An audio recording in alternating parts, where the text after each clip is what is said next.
Very pleasant good afternoon, ladies and gentlemen. Welcome once again into O'Neill's Grill here on University Boulevard for our weekly Fan and Press Luncheon. Today's lineup, well, it's exclusive with football today, as we do have head coach Mike Houston of the top-ranked Dukes of James Madison. Before we do introduce Coach Houston and invite him back up to the podium, a few other JMU sports notes that I do like to pass along to you. A couple of things that are happening this week in other sports activities. Men's soccer tonight, Duke's coming off a very big win over UNCW, 2-0 on Saturday night. That puts them in a tie for second place in the CAA. UNCW was ranked number 15 in the country, and the Dukes won that one 2-0 at Centera Park on Saturday night. But they're on the road tonight against Longwood. You can watch that game online through the Big South Network. Tomorrow, or make that Thursday night, the JMU women's soccer Dukes play their final home match of the season. They've got 2 regular season matches remaining, both in CA play. They're in 5th place currently, so battling for a CA playoff spot. Thursday night, 7 o'clock at home against the Drexel Dragons. You can watch that on Madison HD Sportsnet, and we'll begin coverage a little early, about 6:50. It is also senior night for the Dukes, so we do want to introduce the seniors there on Thursday. And again, at 7 o'clock, Centera Park. Admission is free. Pre-game coverage does begin at 6:50. JMU field hockey moved up a slot on the polls, currently at number 16 in the country. They have 2 matches at home this weekend to wrap up their regular season home schedule. Friday night at 6 o'clock, that's against the Northeastern Huskies. That is video coverage on Madison. Sunday at noon against the Hofstra Pride. That is the senior day for the field hockey Dukes. That is audio only on Sunday. Yesterday, a good day for honors coming out to members of the JMU Dukes from the CAA. Sophie Browse, the Rookie of the Week in CAA women's soccer. Sarah Driscoll shared the Defensive Player of the Week honor in volleyball. And Kyrie Hawkins named the Defensive Player of the Week for football, as he had 10 tackles, 3 tackles for loss, a couple of sacks, and was involved in JMU's great defensive effort in the win on Saturday against Villanova. And I'm sure Coach Houston could talk a little bit more about that as well. Coming up this weekend, the football Dukes on the road. They will head to Zabel Stadium. First time the Dukes will play in the expanded Zabel Stadium. They're in William and Mary. Game time is 3:30. Pre-game coverage on the JMU Sprint Broadcast Network begins at 2:30. And that game also can be seen online through William & Mary's Tribe Athletics TV. That we will share that through Madison. It's not a Madison production, but you can share that there. And then on linear television here in the Valley through My Valley TV as well. That's in standard definition, and that coverage begins at 3:30. Did I hit them all there, Mr. Warner? We got them all covered? And Cox Cable, that's right, in the Hampton Roads area. So Cox Cable in Hampton Roads, so you can watch it there as well if you can't make it out to Zabel Stadium. And we should have a pretty good crowd there, JMU fans, of course. It's very heavily populated in the 757 getting up to Williamsburg. So with all that, let's bring up the head coach of the 6-0, 3-0 in the CA, coach of the Dukes, Mike Houston. Coach.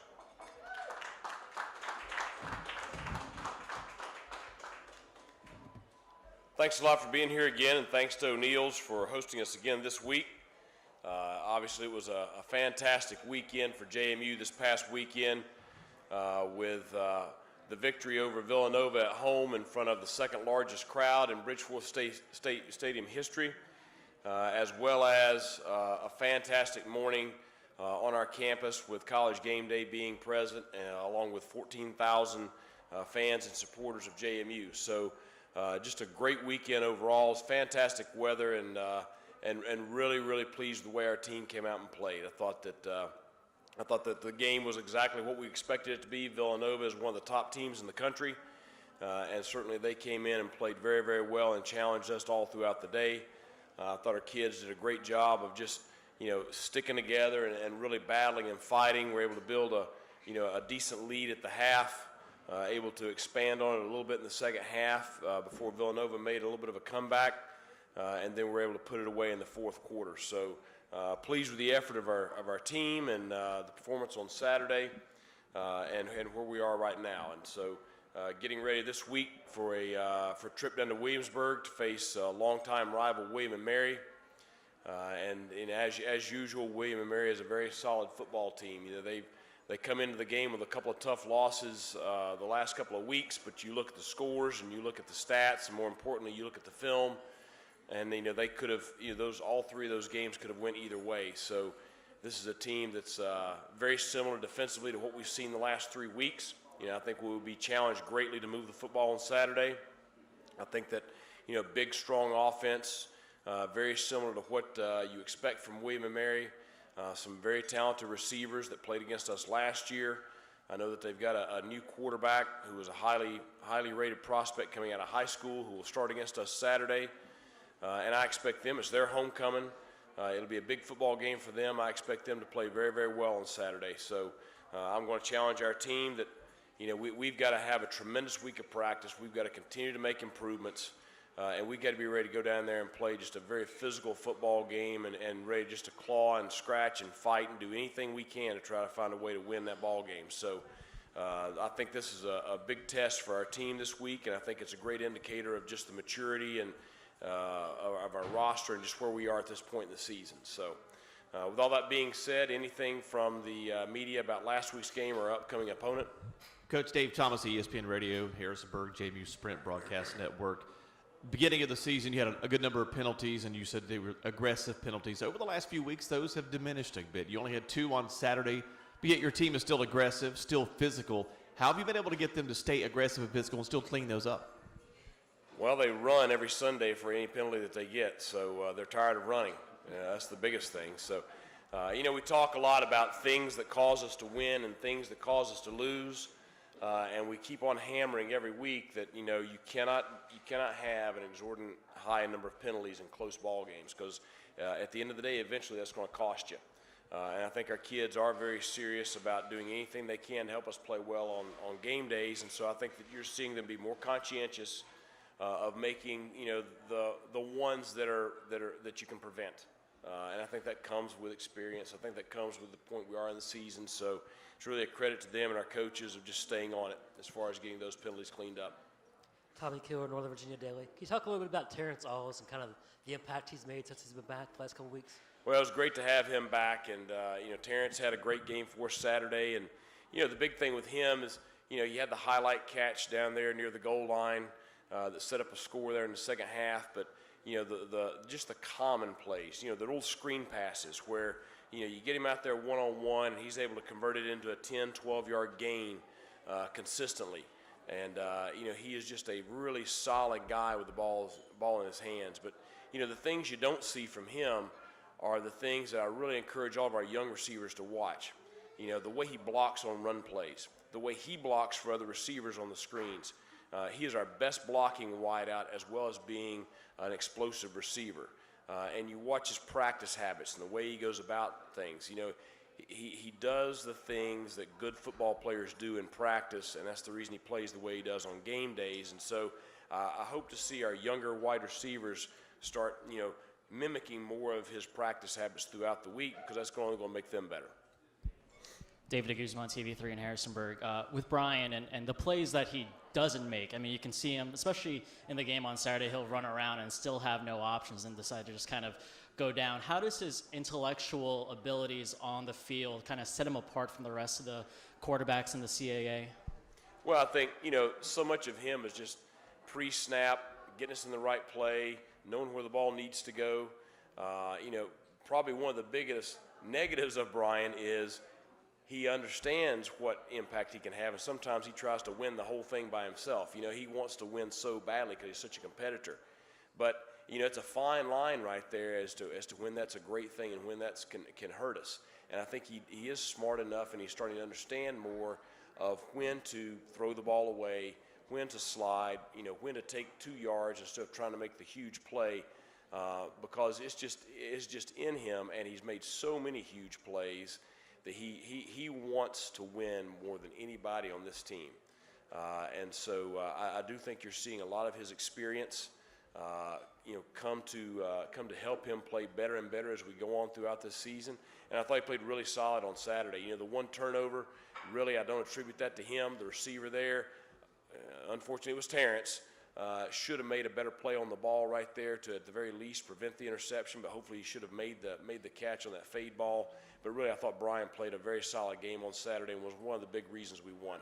Coach, you are calling this a solid performance by Brian, but given the fact the way that Villanova throws so many different defensive looks at you and that he has to make a lot of decisions during a game like that, how do you qualify this game and maybe some of those that even had bigger numbers when it was all said and done? Right. I mean, you know, he never saw the same coverage 2 snaps in a row on Saturday. And so there was a lot of him having to, and really, you don't have to do it as much as he had Saturday, and having to decipher exactly what he's getting ready to see the next snap, you know, from the opposing defense. And they do dial up a lot of pressure. And so there's a lot of times where, you know, everybody's watching the ball, so they see him get the ball out. Well, what they don't see is the shot he takes after he gets the ball away, but Brian never flinches. So, you know, certainly it was an impressive performance against what is one of the better defenses in the country. Greg Medea, DNR, you think about the defenses you guys have seen already, Yeah. and you're going to see another good one this weekend. I'm just kind of curious, in your opinion, why are the defenses in the league seemingly a little bit better than the offenses, and have, in a time in college football, when offenses are continuing to score at a high rate, Right. why do you think the defenses are still playing so well? Well, you know, I don't know why so many are playing at such a high level this year, but it is a fact. I mean, we've seen 3 in a row that have been very, very solid, you know, especially when you compare it to what we see in non-conference play. And then, you know, you look at what we're going to face this week with William and Mary. I think it's a combination of, I think that kind of fits this conference. You know, this is a blue-collar conference. This is, you know, this is a conference that's always been kind of the, you know, the rough and tumble and, you know, beat each other up kind of conference. So I think that, you know, most of the teams in our league kind of have that identity of being a, you know, a strong defensive team, so they recruit to it, and certainly the recruiting areas, maybe the Northeast, Virginia, those areas kind of lend itself to be a little more hard-nosed. You know, I don't know, there's some of the reasons I'm throwing out, but the fact is, in the CAA, you know, you have some of the top defenses in the country, and you know, I guess maybe the one negative is, you know, we beat each other up so much that you know, you pray you've got a bye if you make it into the playoffs, because you know, at the end of the regular season, after you went through this conference play, you know, it's going to take a toll on your team. Do you think defensive coaches are catching up to it too, in terms of trying to prepare for spread attacks and air raids and different RPOs? Well, I think everybody in the country is trying to catch up to it and prepare for it, and I think that, you know, I think Coach Trott's a great example. You know, you see, you know, Sam Houston State last year in the playoffs, you know, one of the top passing offenses in the country, one of the top scoring offenses in the country, but, you know, they don't face a defense like we have in the CAA, you know, and our defense last year was solid, but it was, you know, it was on par with a lot of the rest of the teams in our league. So I think it's a testament to a lot of the coaches we have in this league. I think it's a testament to the quality of the programs we have in this league, and I think it's a reason why you can look over the last decade and a half, and we have, you know, numerous, not just 1 or 2, but numerous national champions that have come out of the CAA. Well, Coach, you always say defense wins championships, and I think that's been a common denominator every year. But you do see the sport evolve every once in a while, and Right. it gets into a cyclical pattern. Maybe it's coming back. Well, you know, I mean, you look, I don't know, 25, 30 years ago, and everybody's running the split back veer or the wishbone, you know. So, you know, things evolved, you know, to the pro style offense. You know, now they've evolved more to the spread. You know, it's always going to be a changing deal, both offensively and defensively, as we all try to, you know, see if we can trick each other, you know, get a one-up on each other each year. So I think you'll continue to see offenses adjust and evolve, and it'll be interesting to see what's next. I guess for the opponents left to go on the schedule, it's a good thing you know a lot about the triple option, maybe. I'm just throwing that out there.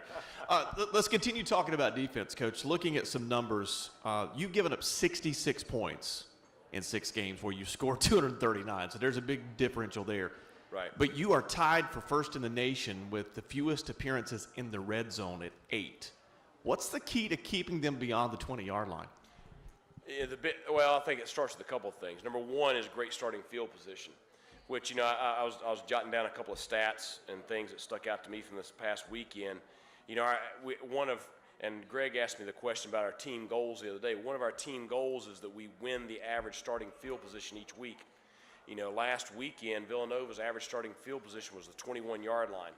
So that means on average they had 80 yards to go or so each time they got the football. So that's, you got it a little bit in your favor right there to begin with.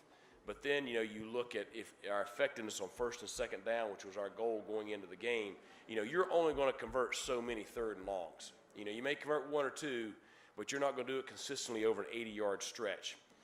So if you can win first and second down, be sound as far as not having any big busts and stuff where you give up a huge play and you make people drive the football, more times than not, you're going to be successful on that series and get your offense the ball back. So I think there's a lot of factors that go into it, but I think it is very much the way our team is built right now. We were solid on special teams Saturday. John Miller averaged almost 10 yards a return, punt return wise, and then he fielded every ball except for one kind of shank there at the end of the game.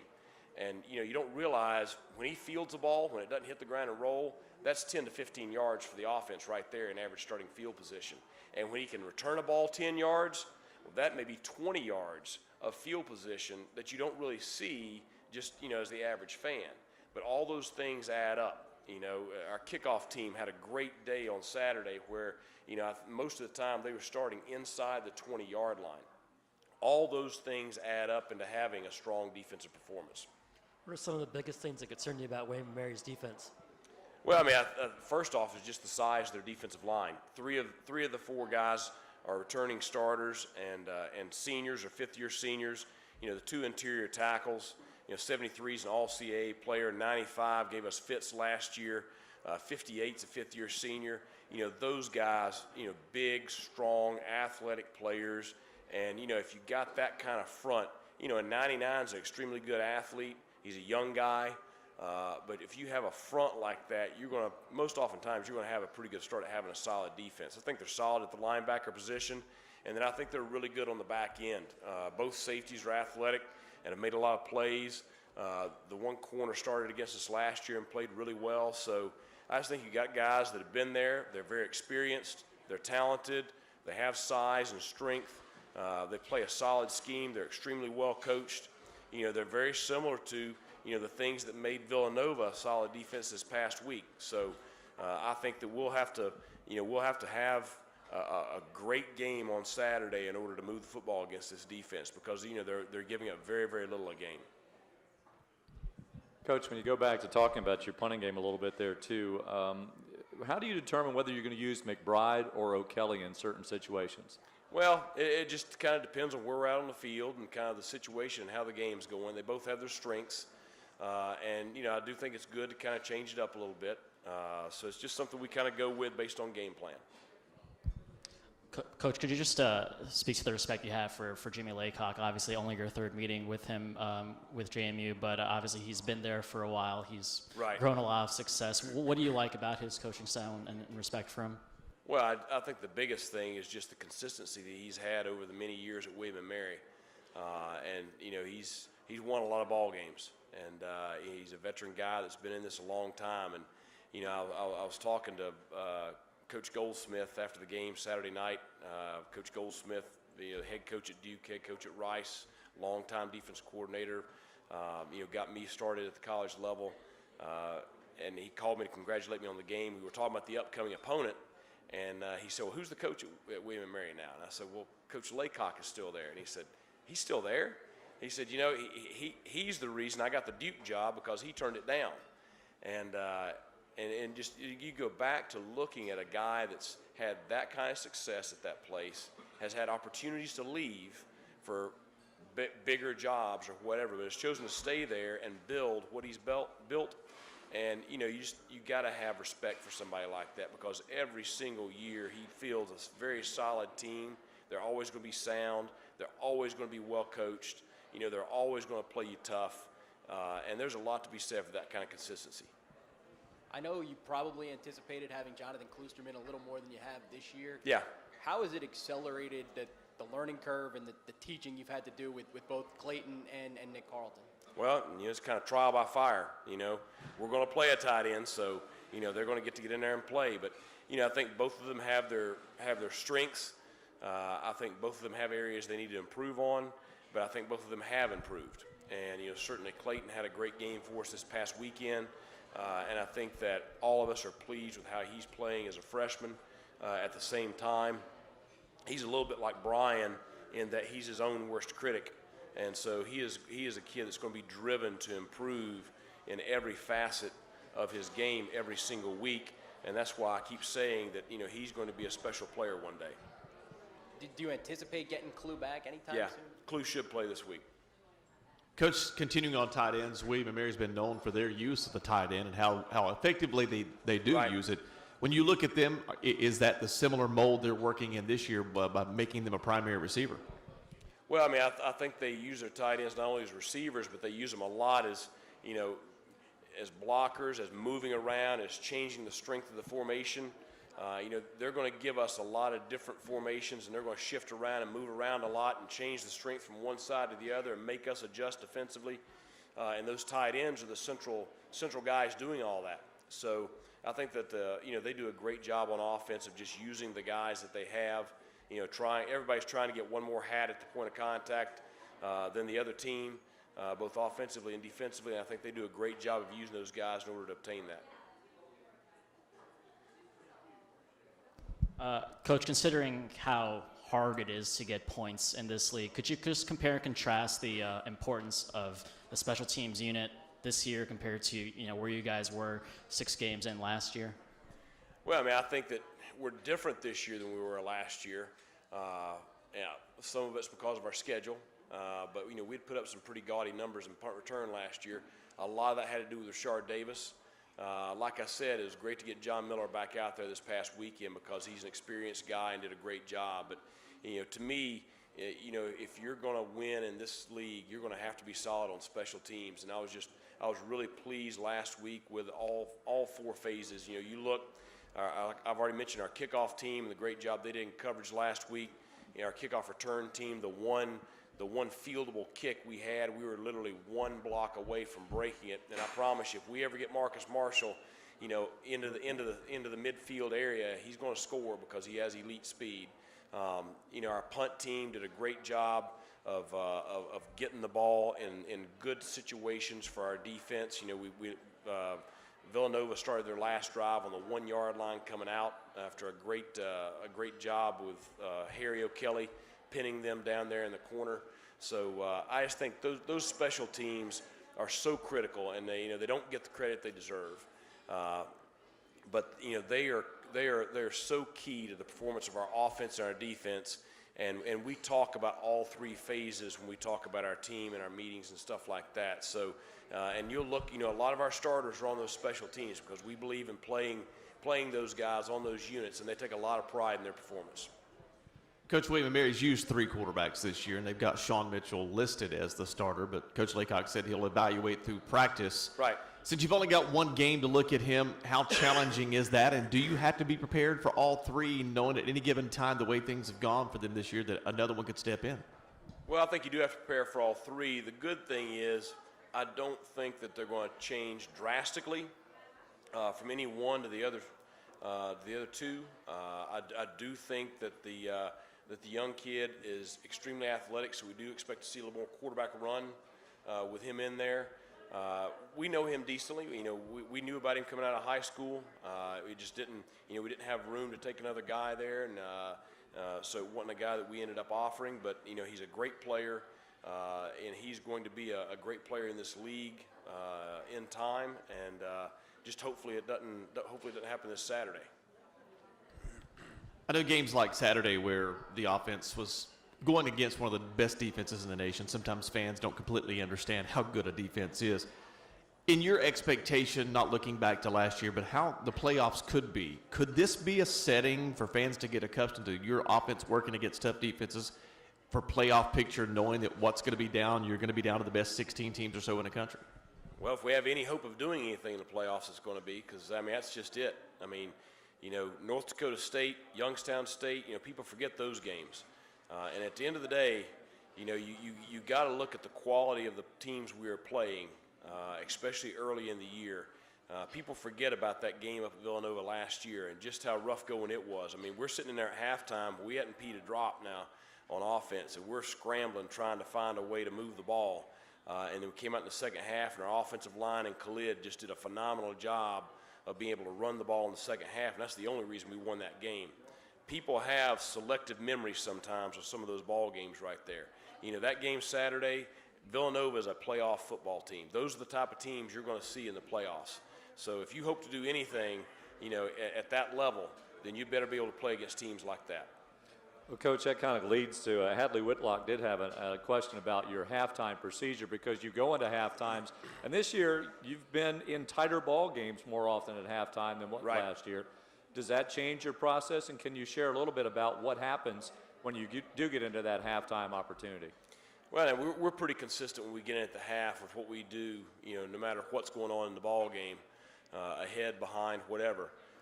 You know, the big thing, you try to get your kids off their feet, you try to get them rehydrated, you try to get any kind of injury stuff taken care of quickly at the beginning of the half. It gives the coaches time to get together and discuss things that are going on, any adjustments we want to make, tweaks that we want to make, and then, you know, each of the side of the ball, they kind of meet with the coordinators, then they split up and they meet with their individual position coaches, and that way, and it's pretty organized now. It is very, you know, spacing, time-wise, all that, because you have a lot of teaching, a lot of adjustments to make in a short period of time, because we always want to get them back out on the field with about 5 minutes to go to make sure that we're good and loose before the beginning of the second half. Any other questions from folks? All right. Thank you very much, Coach. Good luck Okay, this thanks a weekend at lot. William & Go Mary. Dukes. Dukes at William & Mary. Kickoff is 3:30 from Zabel Stadium. Thank you for joining us. We'll be back again next week here at O'Neill's Grill, and we do hope that we'll have the two basketball coaches with us next Tuesday as well.